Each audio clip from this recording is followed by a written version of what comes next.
আসসালামু আলাইকুম। এখানে আমি ভিডিওটিতে একটি টুইন প্রেগন্যান্সির আল্ট্রাসোনোগ্রাফি করছি। দেখুন একটি 9 সপ্তাহের একটি ফিটাস দেখা যাচ্ছে। বাবুটি নড়াচড়াও করছে, খুব ভালো আছে। কিন্তু এর পাশাপাশি আরেকটি স্যাক দেখা যাচ্ছে, যেটিতে কিন্তু কোনো ফিটাল পোল ডেভেলপ করে নাই, সেটি কিন্তু এমটি অবস্থায় আছে।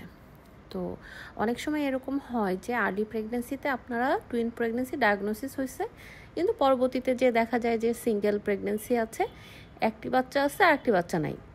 অনেক সময় এই ঘটনাটি ঘটে থাকে, একটি স্যাকে ফিটাস ডেভেলপ করে আর একটি স্যাকে করে না, এবং আর একটি স্যাক যেটিতে ফিটাস ডেভেলপ করে না সেটি আস্তে আস্তে ইউটেরাসের সাথে মিশে যায় বা ভ্যানিশ হয়ে যায়।